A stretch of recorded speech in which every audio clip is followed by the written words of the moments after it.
Welcome to Top Shelf Word Salad,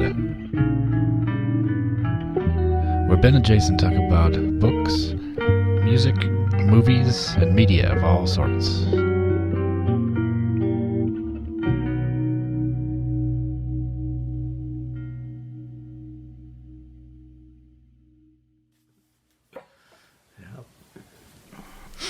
Well, since we're going to be talking about surrealism and Dada and artists, I just thought I wore this jacket. Oh, nice. It has this pin, which pins on this side, pins on this side. What does it say? That my uncle designed. I wore this at his last gallery showing. Oh. He was an artist, so. Oh, that's very and nice. he did some music as well. He just improvised at the piano, so I would take recordings of his improvisations and transcribe them and then arrange them for strings and stuff. So that's what we did at this show. Wow. Oh, that's really cool. That is awesome. And he would have been working in what, like the 50s mainly, or the 40s, or the 60s? Yeah, the 50s was his main. Well, I mean, all the way through. He worked at Playboy. And he left in 82 or 83, okay. But he started in 53. I mean, he was employee number one. He was the art director for Playboy. Right. Yeah. Okay. Yeah. Yeah, he That's designed the very bunny cool. and everything. Oh, that's cool. Yeah, every time I see that bunny, all I think is, I don't get like abstract sexy. I get uncle. Uncle. They're very different. They are, yeah. I get a different set of feelings when I see the bunny. Was he in Chicago? Was he in New York? Was he? Okay. In Chicago. Okay, Yep. in Chicago. He was a real character, evidently, from what stories you've told before. Yeah, my parents used to go to the Playboy Club in New York, and that was a really fun time. Sure. Yeah. Yep. What does the pin on the jacket say? Oh, it doesn't say anything. He designed it. It's an eye. Oh, okay. Like an eye. Yeah. Yeah. Eye.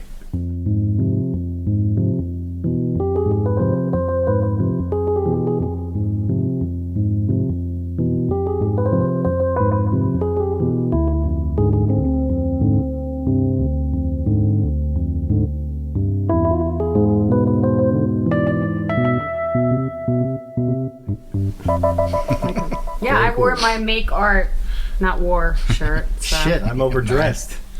I don't have anything artsy. You're minimalist. I get a hat or something. Do I have an artsy hat? You're minimalist in the making. All right. I really enjoyed the documentary. I thought it was done really well. Yeah. And what's really one thing, of course, like this totally struck me about it, but at one point in it, they play music for strings, percussion, and Celeste by Bartók. Yeah. Which was music that was also in The Shining. Yes, I know. I told 2 Ben. years later. Yeah, I told Ben that because he was talking about that you guys were interested in Kubrick and maybe exploring, his stuff. And I told him, I said, so you had that one piece, and was it Moreau? Was it Moreau that they were playing? They were doing Max Ernst or Moreau anyway.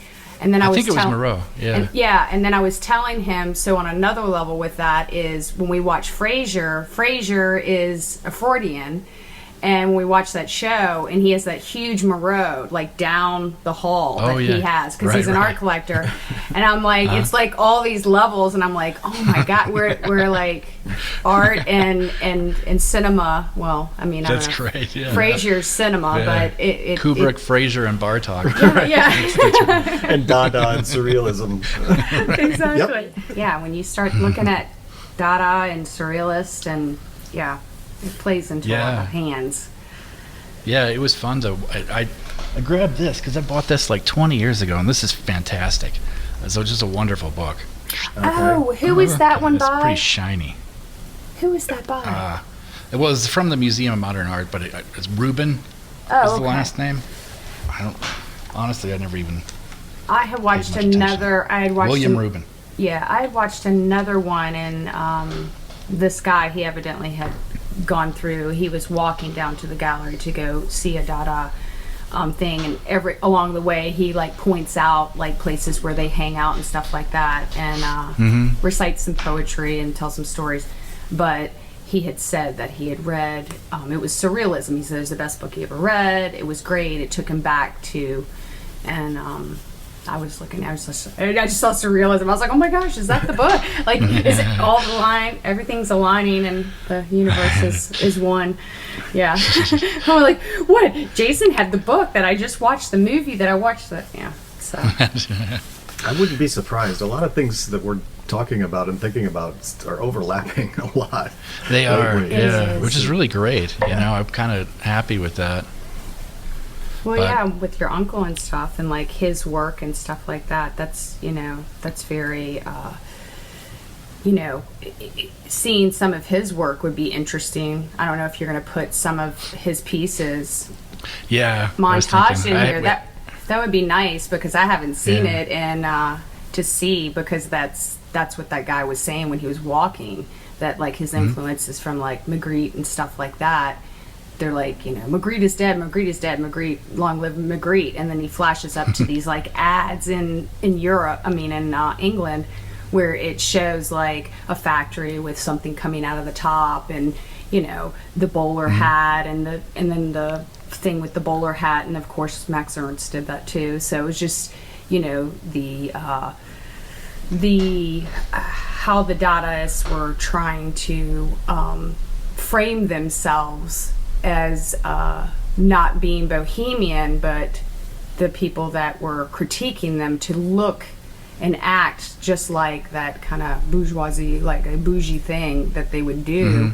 And they wear bowler hats and they dress up, and there was a whole series of about shaving, the importance of shaving and being a Dadaist in order to fit in, because their thought was, if you have a critic and you look like the thing that your critic is critiquing, then you can, sometimes it's just an empty argument, because it's just like, they can't say, you produce this, and oh, look at you and your shabby shab and how you are being.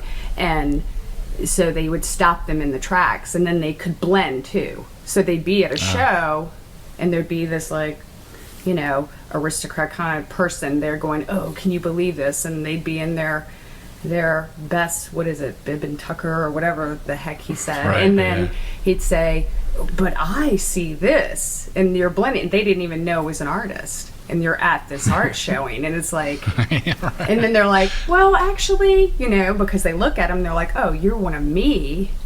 I'll have to take you seriously. So yeah, that's great. It's kind of weird. They infiltrated the establishment very well. But man, that's great. So they seem to I have was been always very drawn to that organized, stuff. like organized around rules like that, and very. They were inclusive to the members, but it seems like exclusive, like as well as being able to join. And they had this. It seems like they had this point of view that they were on. Seemed to kick a lot of people out. Yeah. yeah, exactly. Yeah. Dolly got the boot. Did Duchamp as well? Or was that somebody else in that? Duchamp got the did boot? not. Let me think of who else it was. Max Ernst got kicked out. Was it Ernst? Yeah. Ernst got kicked out, and then he earlier. went to Surrealism. Or maybe I'm thinking of Surrealism, actually. He's thinking of Surrealism, Yeah, with they Dolly both, getting yeah. kicked out of Surrealism, and they were saying, you're not a surrealist. You're not a surrealist. And he says, but I am Surrealism. I am Surrealism. So I don't need to be a surrealist. That's right. I'm, That was such a great quote. It was. Yeah, I don't need to be a surrealist. I am surrealism. He said there was another quote that's it might not have been in that one, but it was that the only difference between me and a madman is that I'm not mad. So Dolly always he played on all that, like Oh yeah. just play on words. And he didn't. I don't know if he wrote poetry. I know that Ernst did. He would have that correlate with a lot of his work. So. None of it could be as cool as the phonetic poetry. That's my favorite thing. I was telling you on the phone. That's my favorite thing.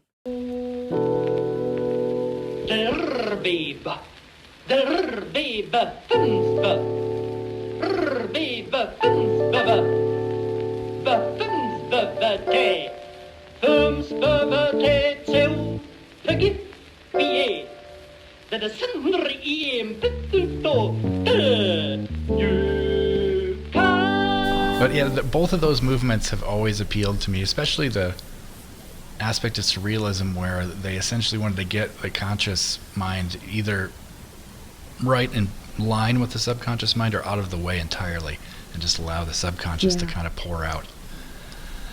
And the work that comes about, especially to me, like the later surrealist work, is just so transfixing. Yeah. Like the first time I ever saw it, I didn't have any of the background of what was happening politically or where the movement came from. It's just you see a piece, a Dali painting, any one of them, and it just stops you in your tracks. Yeah. Like, what am I looking at? And then everything changes, right? These elements that look like one thing and then another thing. That's why I always was drawn to those kind of that period in those paintings. But then what you said, they're legitimately trying to get the conscious mind out of the way, which is kind of the spirit of the times across the board. Yeah. And they talked about how difficult or even impossible people thought it would be for the visual arts, because the artists needed so much training that they couldn't. It was thought for a long time they couldn't get the conscious mind out of the way. And they talk about that a little bit in the documentary. Yeah, it's great. Ernst's stuff too. I remember first seeing it and just being like the imaginary landscape stuff and just like, what is that? You know, it's just it looked alien. You know, it's really. In some ways, that. Do either of you know Georgi Ligody's music? Some of it was used in 2001. It's the vocal stuff, as well as like the opening music before when the screen is just black. Anyway, his stuff has this incredibly dense texturing, where he called it micropolyphony. So you end up with these like pockets of cluster chords spread throughout the orchestra, if you think of it like, you know, low to high.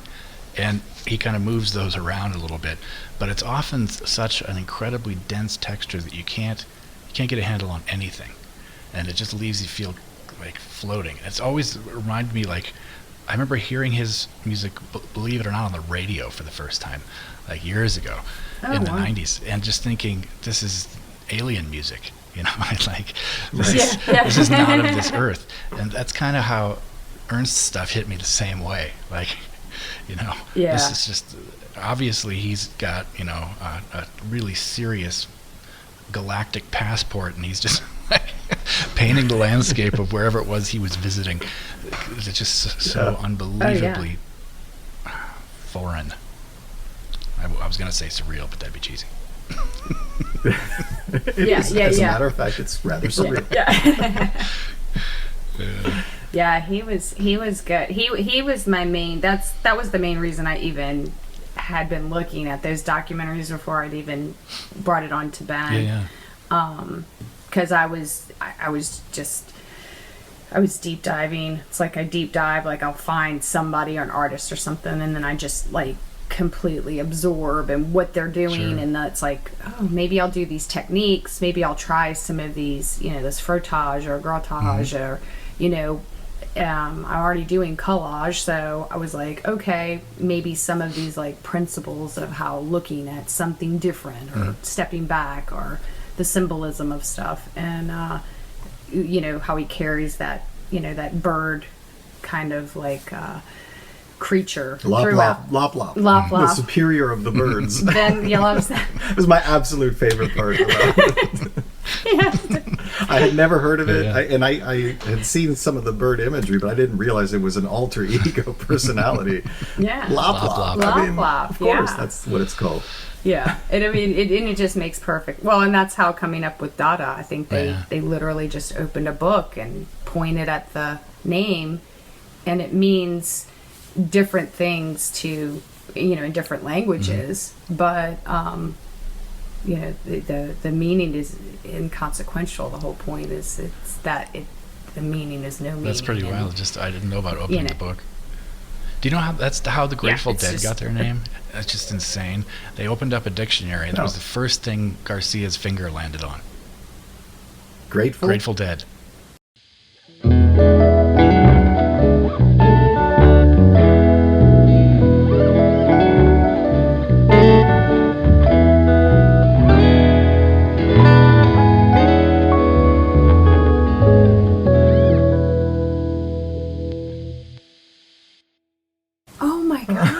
That's crazy. That is. Yeah, it's when like you leave it to chance. I'm pretty sure it was you do some type of favor for someone who's passed, right? So like you make the dead person grateful, right? Yeah. Is that help out their family with some money or food or whatever, something along those lines. And but yeah, that's just where his finger landed. Because no way. They were called the Warlocks. It's such a great name. Yeah, they were called the Warlocks. I can't believe it's. And they dropped it because there was another band called the Warlocks, and the other band that was called the Warlocks eventually decided to drop their name and call themselves the Velvet Underground. Seriously, that's actually true. That's crazy. There were no more Warlocks. No. Yeah. And we have the Grateful Dead. Not until the terrible movie. Do you remember the movie Warlock? God, from. Oh my God, from like 82 or something. Yeah, I remember it. It was on HBO in constant rotation. I think y'all need to do at least a 2-hour video reviewing. When he would fly, and it'd just be his hair, and he'd be going like this. And he's like, what is happening? Cutting edge special effects is what it was. Well, So and you goofy. see those movies, and that's what it is. It's like all the newest, whatever is happening at that time. Because that's when we've been watching some of these old 80s and stuff, sitcoms and stuff, and hour-long things. Yeah. And you can tell when the new thing came out. Like there were, because I know even when I had my video class in the 90s in college, I could tell, like, I knew what all the, like, little effects and stuff that were, like, super new then, when you put both the tapes in and, like, fading in and out and then adding this weird rainbow thing over it. And then when I see it, it's like Saturday or after school special, we go across, like, that was a new thing, like, the more you know. Like, that was a new... You don't see it as much, but we will see it in that, and that's what Warlock reminds me of. It's just like, okay, we got this great boom, and look at this rail system we've got, so we can follow the guy. Yeah. You know what? This is way, way off topic, but we watched a movie over Christmas called The Bishop's Wife. Have you ever seen this movie? It's like a Christmas movie from the 50s.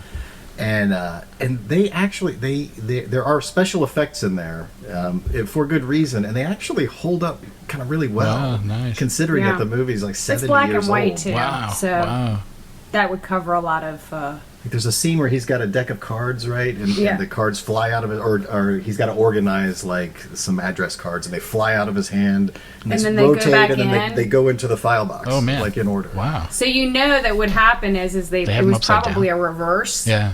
It was probably a reverse. Like they filmed it in reverse, and then when they edited it, they did it forward so that it would go like that. So that would, because it was easy. It's easier to pull it to something than to take it. Yeah.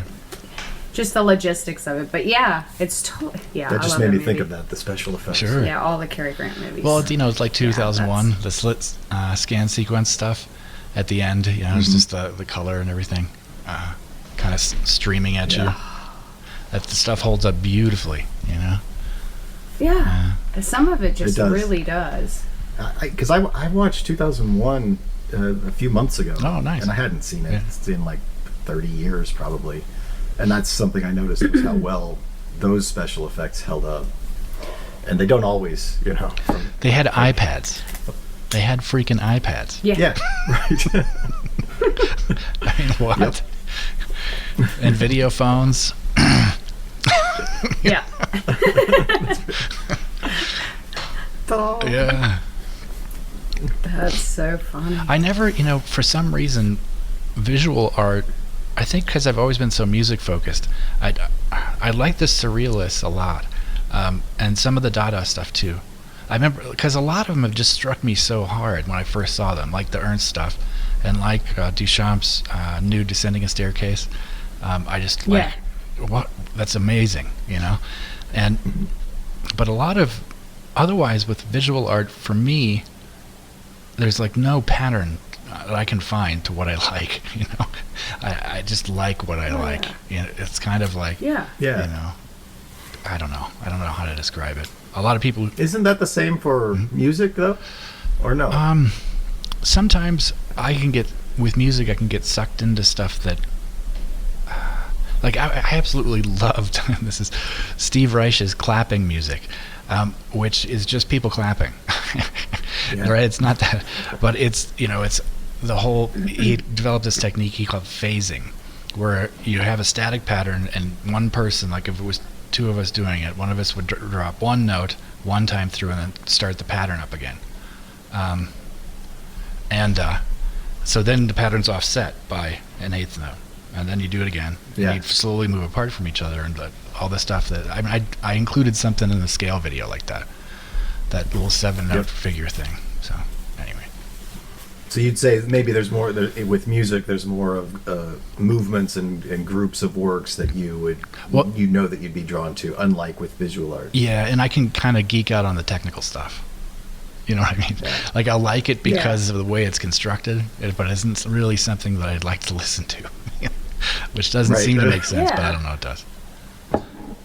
Well, that's a big deal. That's a big deal in any art, though. Yeah. Especially when you're approaching it from an artist perspective. You always hear about people, which I won't do it, but like when you like get a piece and you see a piece and you're touching it, you have that like sensorial thing, and you automatically, the first thing you do is you look underneath it. Like on ceramics, you want to look underneath because you want to see with the foot if it's finished or whatever. It's the same with like if you ever see anybody in a gallery.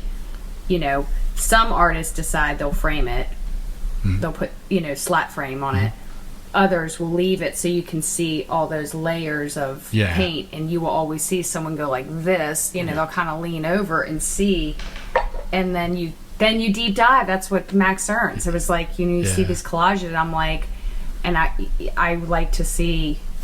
They do have some film. I mean, it was a long time ago, but it's lovely to see that process and be like, that's what I geek out on that too, like the material, the process, what it is, how I'm going to use it, and then so that's I'm not super musically as far as music is concerned. I'm educated as far as that is, but that's that same kind of geek out feeling. I mean, that's how I feel with art. I don't know that much history. You don't have to. Or how you go about I'm the same way. It's like a trip through the museum.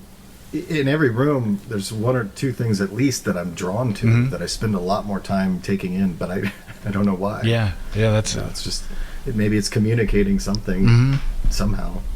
Anyway, I think there's a lot of different reasons for why something hits you and you don't know why. It reminds me of, so I think it was at the end of the documentary, it's Max Ernst talking about closing one eye and turning it inside and watching the world with the other eye. Right, yeah. Kind of, to me is that, I mean, that's what he's saying. You got to be in touch with the unconscious parts of yourself. Right. But pay attention to the world and try to find a way to match them up.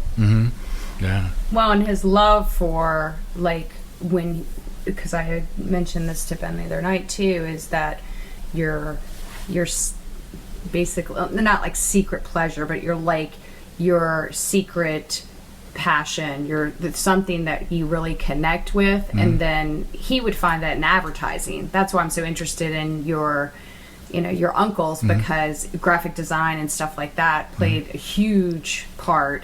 As far as the use of font and propaganda art and blah, blah, blah, blah. But evidently that's when he would use those advertisements or whatever he said. And he would use those and incorporate those into the collages that he had. That's why he his foundation was not art. He wasn't formally trained in art. He was, I was telling Ben, he did psychiatry and philosophy and science. Yeah. So he was really drawn to also those medical illustrations. Oh, sure. And the devices within the illustrations. And like Magritte he was always interested in like the exterior of a building, and then there was like the interior. And then you have Duchamp, who like had the chocolate chocolate machine that, it's the mechanics of something that does something that looks, you don't know what it is, but it's the ready-made kind of thing. Yeah. As you know, it's our MIT. It's interesting with Ernst and liking, graphic design and advertising stuff. I can't help but do this. Somebody else that was incredibly interested in advertisements and had a favorite commercial, which was a Michelob commercial, was Stanley Kubrick. Yeah. I'm serious. He thought like the pace at which they told a story in some of the advertisements, he found absolutely fascinating, and I thought if you could do this and make it interesting for an entire film, you could kind of change the entire form. But there's two levels of mind blown right there. So number one, that Kubrick has these insights about a beer commercial. And number two, that you know what Kubrick's favorite commercial is.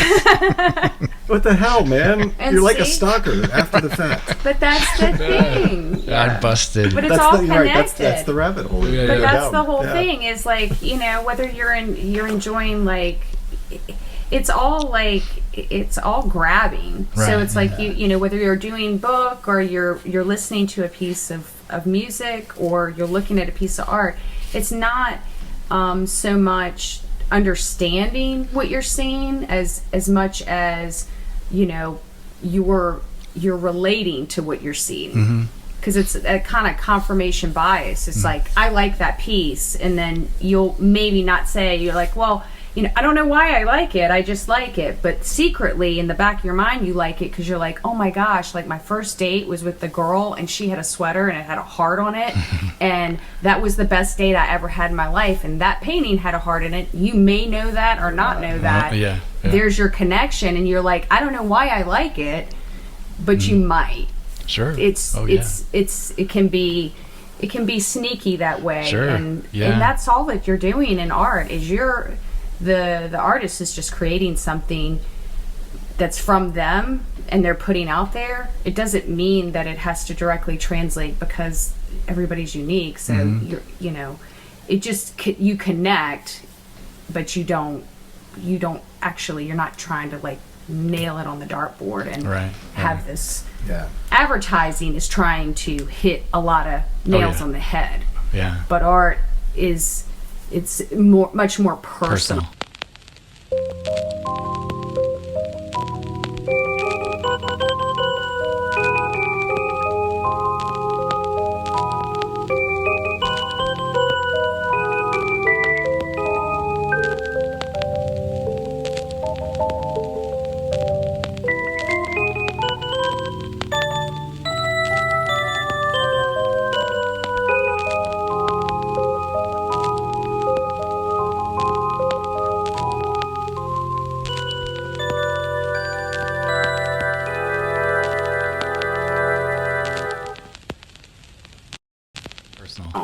But advertisers want to make it personal. They want to make it seem like we're just like you. Right. Yeah. Millionaires, billionaires. Sure. I mean, we're just like you. We shovel snow. Well, actually, we watch the guys shovel the snow, one shovelful at a time. We know what it's like to watch someone shovel snow in 10 degrees. It's we've got you. Right. Right. Or making things subliminally sexy or something like that. The glass has, or the ice cube in the glass of whiskey looks the shape of two people kind of having sex. It's superimposed on it if you look close enough. Right, but then subliminal advertising is a thing, theory with that. Yeah And then you get into, like I said, and then that kind of overlaps. It's taken from, which they're not going to say. I mean, a lot of it's taken from propaganda art. It's. I mean, if you look at any of the like Nazi like literature and the fonts they use and how they do it, and backing that up and seeing how you're basically trying to. You're advertising, this is the place to be. Right, and strength. And why would you do that? Because it's strong lettering and red and certain fonts, and you have a symbol, you have a leader, you have you have all the things are in place. It's just like, why wouldn't you? Yeah. And it's very scary because some advertisers use those tactics. Yeah. Welcome to the dramatic voiceover. Seems a good spot to mention Edward Bernays' 1928 smash hit, Propaganda, a book that puts forth the idea that the implementation of social science as a means by which to control and mold public opinion can be used for the public good. Or, of course, its opposite. Is that when you do a painting, even anything in two-dimensional, which is basically like an advertisement, the ideal and most masterpieces, which they're built on the Fibonacci thing and the golden whatever. ratio. But yeah. in the golden ratio, you bring something in and then you allow it to leave. So you will see, if you care to look at a bunch of Budweiser commercials, is where they enter in, where the horses enter in and where they leave, how they come. I mean, you'll see people, they'll have cat videos, they'll be like, look at my cat, he follows the thing this way and this way and this way and this way. It's even having an effect on animals because they'll follow the bouncy ball and they'll take you on a story and they're like, oh, well, thank you. And then you ended it very nicely. Thanks, Disney. It's just... When I think of those commercials, I always think of the horses kind of making their way toward the logo. Yes. The Budweiser logo. Whatever the thing that has the most contrast is drawing your eye to that. And that is either the end point or the continuation. Like they'll even say, like, if you're painting like a snow picture, you don't want to have this vast land. Have a little bit of a mark, like there's a road and it's leading you that way. So either leading you into the sunset or leading you into something great, or allowing you to like make your own adventure books, like make your own adventure. Like, once this beer goes off the side, is it going to be in your hand and then in your mouth? Maybe. Right, yeah. Or to the store to get the beer.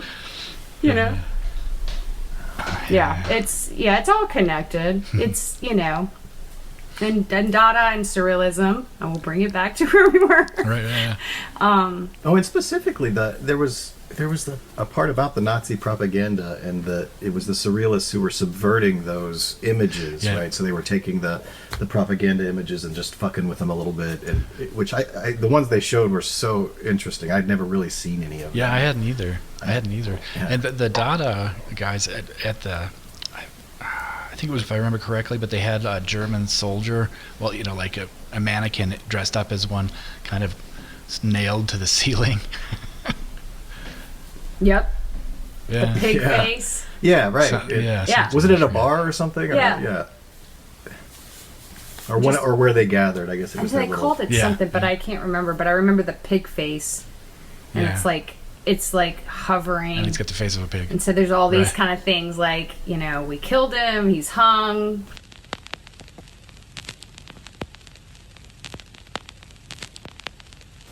I had never seen this one before, but it was like the Virgin Mary spanking baby Jesus.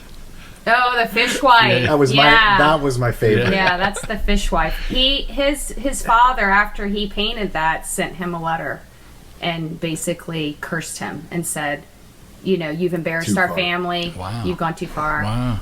We curse you.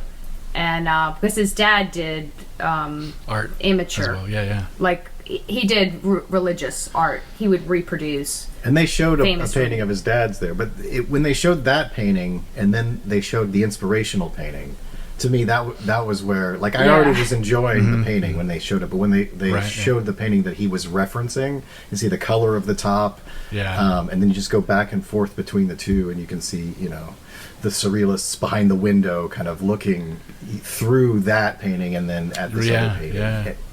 It was working on so many levels. It's just mind blowing. Yeah.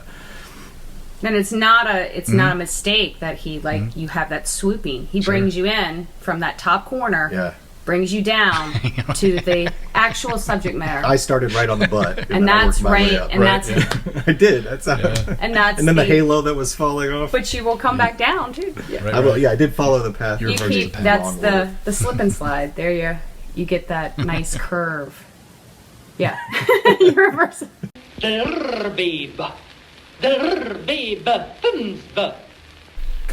What was the other video? The coffee with the curator. So it was the guy from the Dali Museum gave that hour some talk just on Ernst, and I learned so much about him. Yeah, that was really good. Like, I had just seen some paintings, and not even that many probably, and it was really cool context, just seeing where he came from, the role that Gala played. That's right. You know, with Elward, and then with him, and then with Dali, and just it really put into context to the time and what Europe was going through and what was happening globally as a backdrop. Yeah. Which I thought was really interesting stuff. Yeah. I mean, it really, it's just the only thing I've ever known to affect the entire planet has been COVID, you know.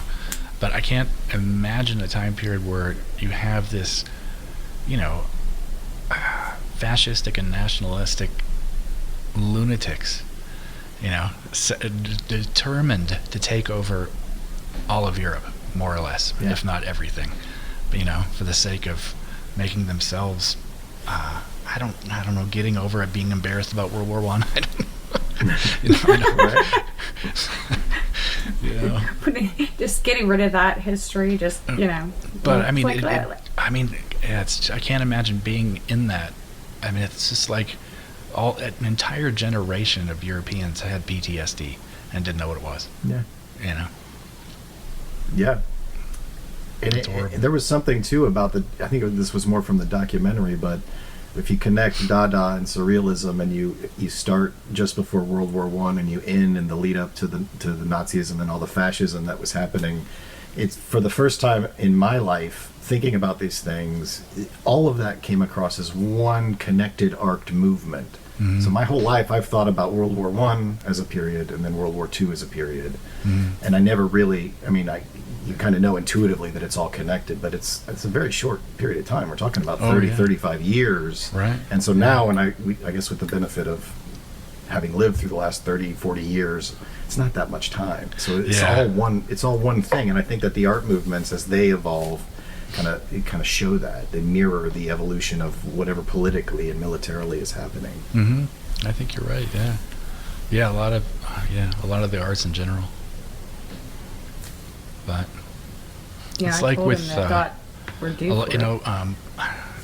with Steve Reich's music, he really didn't like what he was being taught in school, and didn't like serial music. He studied with Berio, who was a serial composer, but so his rebellion to go against the 12-tone tradition that Schoenberg started was to have the harmony be very static and have, use major seventh chords and stuff, things that sound kind of pretty but maybe a little sad. And I'm a little sad. It enabled him to have, in Music for 18 Musicians, which is probably his best known thing, if I remember correctly, there are only 12 chords in the entire thing, and each section is essentially harmonically static. It just sits on a chord, and the ideas develop within this little harmonic environment, which is radically different than the serial music stuff that was being done. What made me think of this is the serial music, came out of that World War II generation of composers. So, and into the 50s.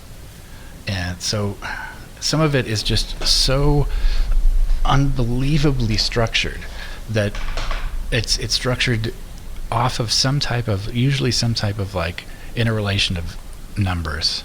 You could think of it as an equation, kind of, but even down to the dynamics and articulations and stuff.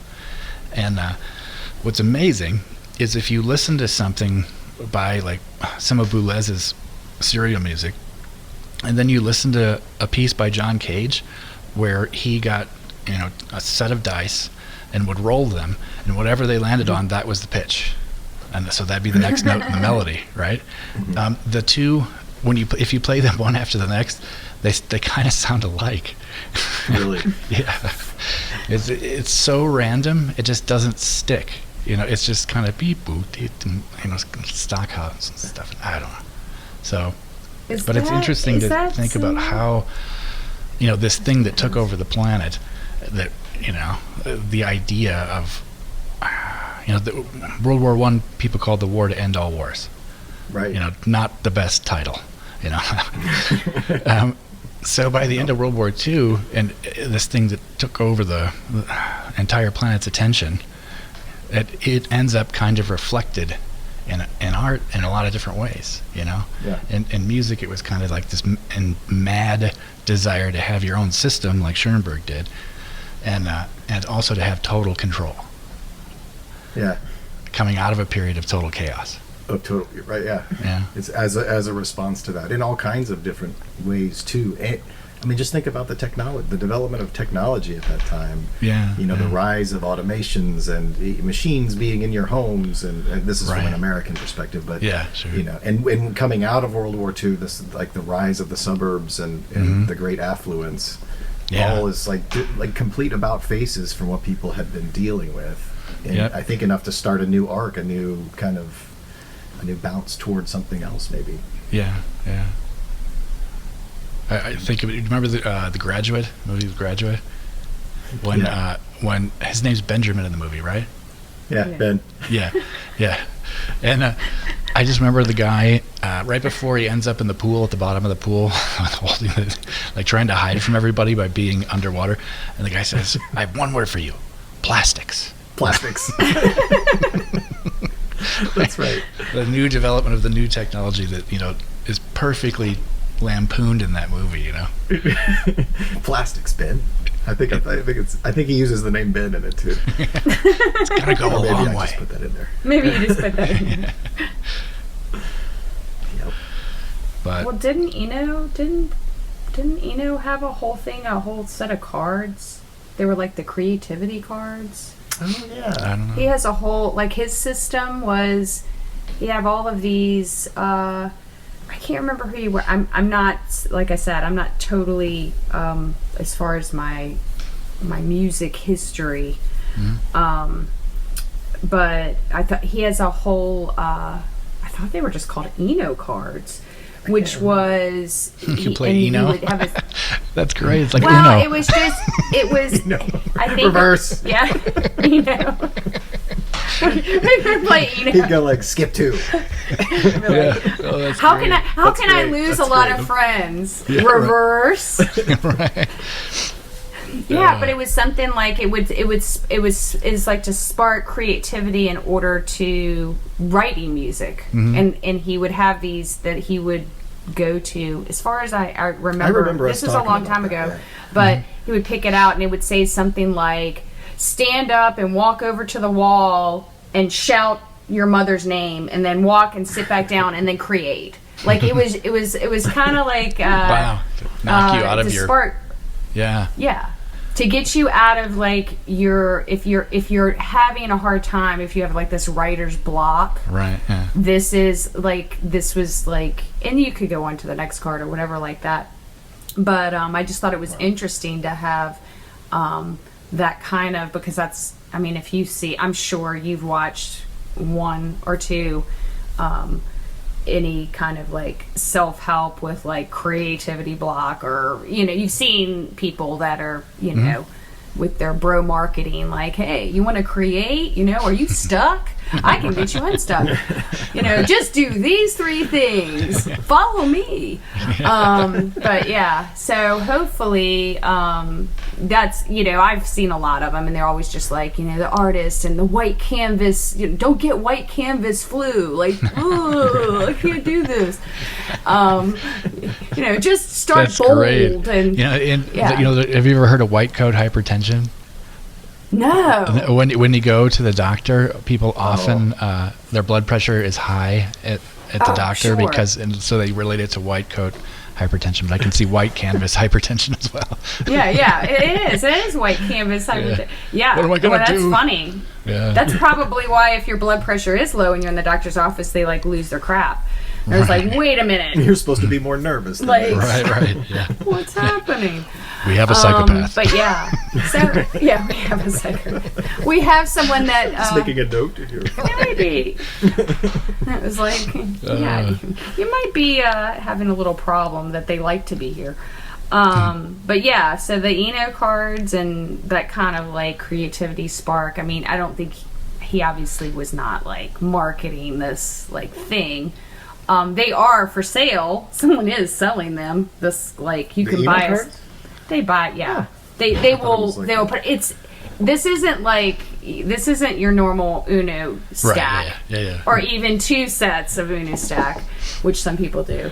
I know it isn't like this, but I just now can't stop like visualizing Brian Eno as a motivational speaker. That would be weird. That would be such a weird. He's like conference. opening for Tony-Robbins, Like, They have slightly different energies, but maybe it'll work. and next, Yeah. like weird, like. Right.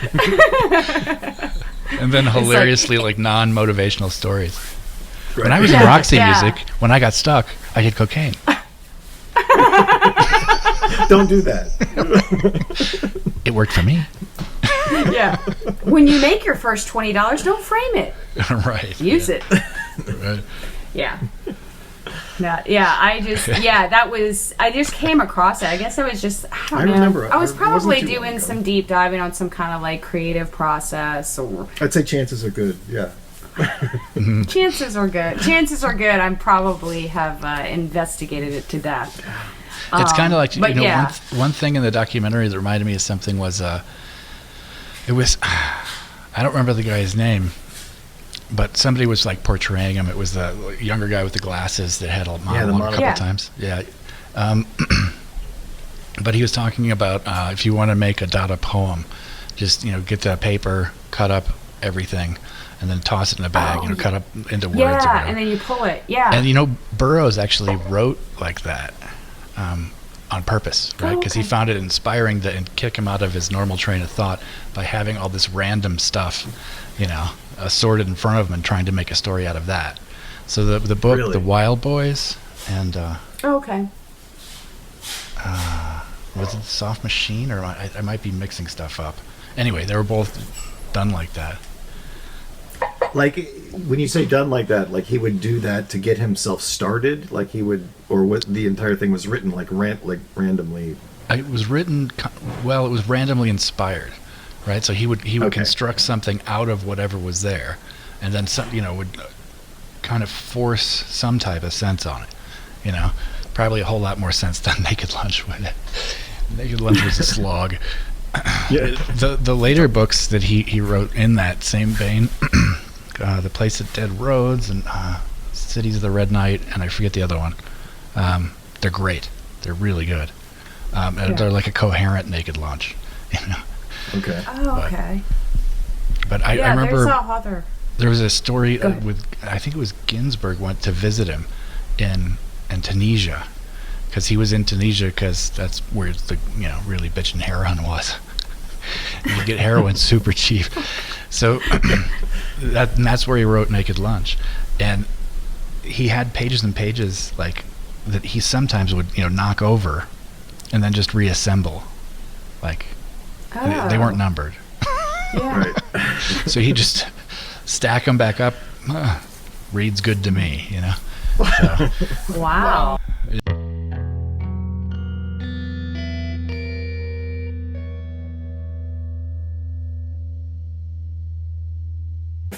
But yeah, they're called blackout poems, and basically what you do is you take an article or any written typed word, and you randomly black out certain sections of it, and then read it as a poem. Oh wow! So I was saying, like, with the last thing, y'all, the article that you guys had reviewed before. If you were to print out her article and literally do a blackout poem with it, and then read it, right? Oh, wow. That would be kind of like, it'd be whenever hilarious you find if any it's garbage. If it sounded like really sweet and nice, you know. That's what I'm saying. You could. That's exactly what you just randomly do it, and you can put. You can black out the part you don't want, or other parts, or words that are really juicy. You leave in and have it, and then it'll read, to kind of Dada-esque kind of way, like the thing did the thing on it, made it so grand, delicious, wiping of the forehead thing. Yeah. And it's kind of like... It's the blackout poem. That was beautiful. Did you just come up with that? I did.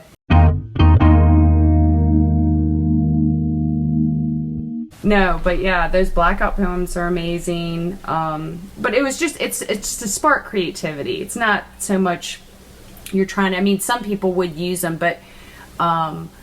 politically, I mean, they've been around for a long time, but there's you'll see some resurgence of it, like in the past 10 years or something. But if you just look up blackout poems, they're called all different kinds of things.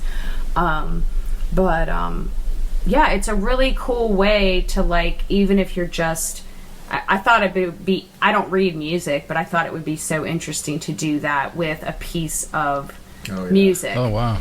Just take measures out. Use a blackout technique where you're randomly doing that and then playing it.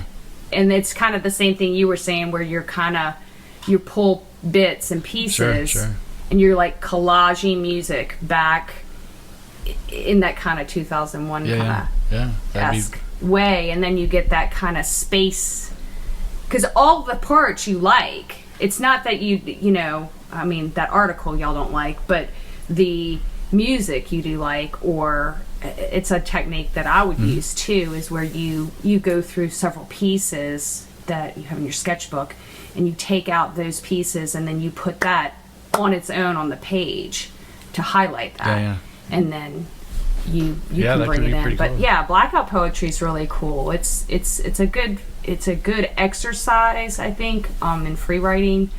And then you realize, then you can just take the parts from that and you go, oh, that's, that use of that word is really, because then it takes away all the context around it. And it's new.